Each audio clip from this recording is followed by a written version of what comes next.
In this video presentation, we'll discuss how logistics decisions affect net profit margin within an organisation. I want to start by first defining what logistics is, where it fits into an organisation, and then I'll discuss the costs involved and how logistics decisions affect the bottom line by focusing on three main categories. So first, introducing logistics. Defined broadly as the link in the supply chain that plans, implements and controls efficient, effective forward and reverse flow and storage of goods, services and information from a source of supply or origin through to the point of consumption or destination.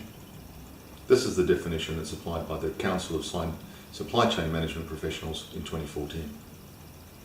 It's often referred to as the hidden industry because the costs are hidden in the final purchase price. Logistics in an organisation.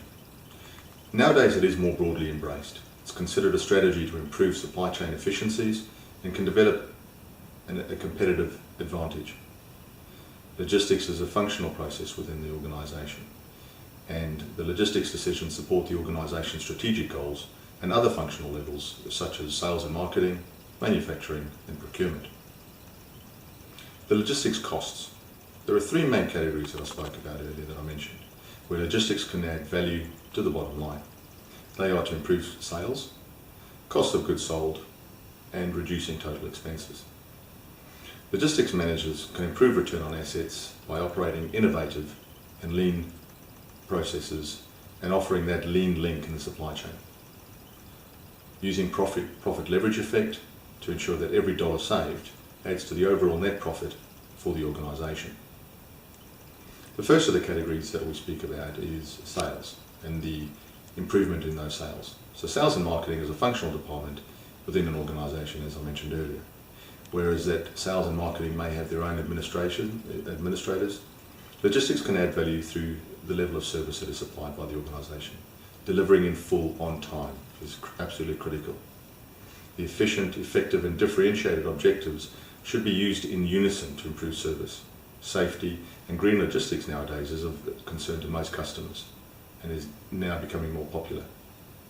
Having stock where, when, in the quantity and quality that the customer wants it improves satisfaction with the customer and leads to loyalty.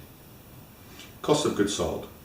This is an area where you can limit the suppliers, increase the buying and the bargaining power.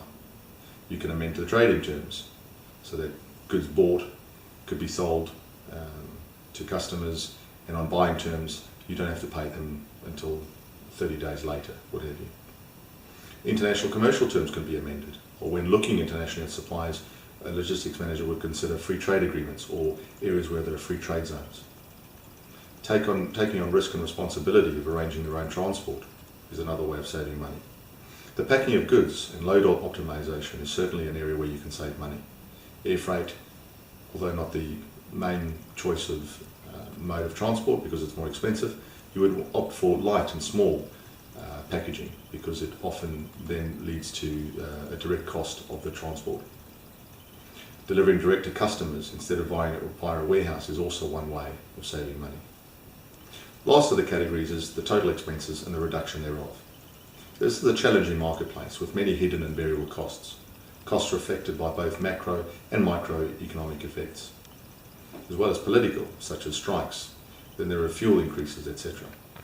The decision to outsource is a decision not to be taken lightly, and it can benefit to keep assets and the capex low. A tender to the service providers will lead the tender providers to come back with innovative and cheaper solutions on how to manage the stock.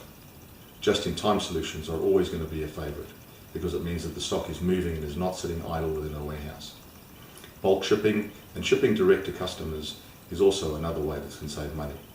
Scheduling and forecasting is extremely important to avoid the need for air freight and also to avoid situations such as peak season surcharges, which is typically imposed by shipping lines on containers when Westerners are trying to get freight out of the Southeast Asian countries leading into Christmas and just before the Chinese Lunar New Year, where the Chinese and the Southeast Asian suppliers shut down. Thank you very much.